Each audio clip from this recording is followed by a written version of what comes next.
تو غیب با دنیایی که غیب نیست قیاس نکنید، قیاس مع الفارق میگن، اینجا برات مشکل پیدا میشه. فهمیدین مقصدشه؟ یعنی افعال خالق مربوط غیب است، او رو دمو ساحه غیبش بفهم و عقیده بکن. و افعال ما که است این مربوط غیب نیست، افعال ما رو با افعال از او قیاس نکو، غیبه با آن چیزی که غیب نیست قیاس نکو، و آن چیزی که غیب نیست او را به غیب قیاس. مشکل حل است. آن دمی افعال مثلا الله سبحانه و تعالی در آیات قرآن گفته که الرحمن و علی العرش استوى. الرحمن و علی العرش استوى. الرحمن الله بالای عرش استوا نمود. خب و جاء ربک، و آمد پروردگار تو، یعنی فعل جاء آمدن، وقف گذاشتن قدم. سعی گذاشتن قدم میگه لا تمتلئ النار حتی یدع الجبار فیها قدمه. میگه تا او وقت دوزخ پر نمیشه که الله سر از قدم خدا بانه که ایره پچک کنه و فشار سرش بیاره که دیگه دوزخ دیگه نفسش برایه و بگه بس است. الله نجات بده ما و شما را از چرا دوزخ میگه هر قدر که درش انداخته میره میگه حل من مزید، آیا دگام است تا که غضب الله سرش نازل میشه و قدم خدا سرش میمانه و بعد از این دوزخ میگه که من کفیدم بس است. اینجا وعده قدم آمده. نزول در حدیث شریف آمده عن ابی هریره رضی الله عنه ان رسول الله صلی الله علیه و سلم قال ینزل، پایان میشه، ربنا پروردگار ما تبارک و تعالی کل لیلة الى السماء الدنیا، هر شب به آسمان دنیا، حتی یبقى ثلث اللیل، تا ای که سوم حصه شب اخیر میمانه. یقول من یدعونی، دمی ثلث اخیر شب میگه کی دعا میکنه یا میخواه از من یک چیزی، فاستجیب له، که من اجابت کنم برش. من یسألونی، کی هست که از من سوال بکنه، فاعطیه، ما برش بتم. من یستغفرونی، کی هست که از من مغفرت بخواه، فاغفر له، ما برش ببخشم. صحیح البخاری، حدیث صحیح البخاری هست. پس در این حدیث شریف خود دیگه درسایش در بخشایی که حدیث انسان درس میته وایشه میگن. اینجا ما شما چون منظور عقیده هست دیگه بخشایش بحث نمیکنیم. یعنی دیگه بخشایش که مثلا اگر کس دعای خوب قبول میشه و سوال قبول میشه و مثلا در ثلث اخیر شب بخیزه و تهجد بخونه و سجده بکنه و در حالت سجده دعایش قبول میشه، او درسای دیگه هست که از این حدیث گرفته میشه. لکن اینجا چون بحث عقیده هست، در اینجا آمده هست که ینزل ربنا، یعنی نزول میکنه پروردگار ما. پس این فعل آمد. اینال یک از میگه استوا، جاء گذاشت آمدن، وضع القدم، نزول. فرا اذا فرق منهم عن ابي هريره قال قال رسول الله صلى الله عليه وسلم ان الله خلق الخلق، میگه الله مخلوقات خلقت، همین جهان و زمین و آسمان ها و جنت و دوزخ و دنیا را وقتی حتی اذا فرق منهم، سعی که اینجا کلمه فرق منهم این کلمه هم در حدیث آمده، این هم در حدیث صحیح مسلم است.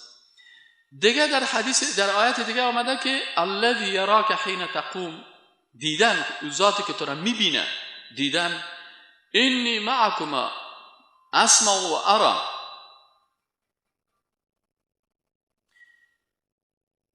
الذي يراك حين تقوم، یعنی در اینجا یرا دیدن، انی معکما اسمع و ارى، ما امرای شما هستم.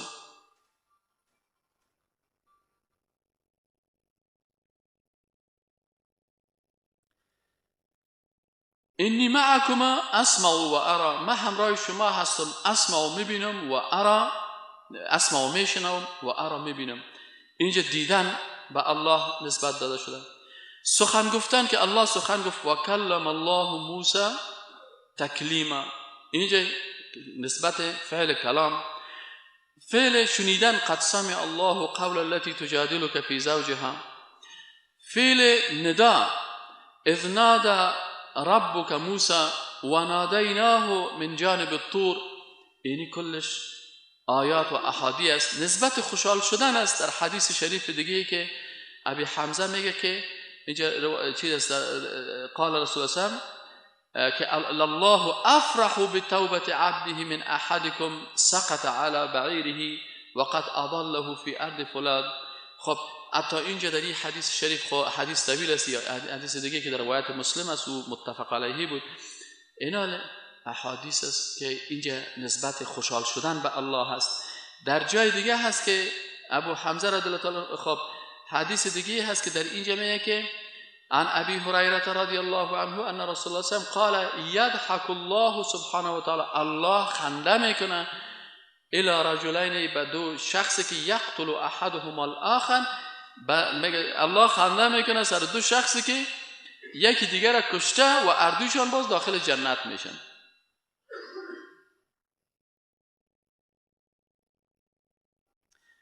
الله خنده میکنه، الله خنده میکنه در چه وقت؟ وقتی که دو نفر یکی دیگه خدا چی کردن؟ کشتن، لکن الله میبینه که اردوشان در کجا میرن؟ جنت میرن. این یک سوال چیز براتون باشه، سوال ذهنی که اگر گلنایتان صاف کردید خوب صاف شد باز جواب بگویید دیگه. او چیز که الله خنده میکنه، او اینجا نسبت خنده به الله سبحانه و تعالی شد. پس آن اینمی نسبت هایی که در اینجا شده، ما ایره چه قسم از نگاه عقیده بفهمیم.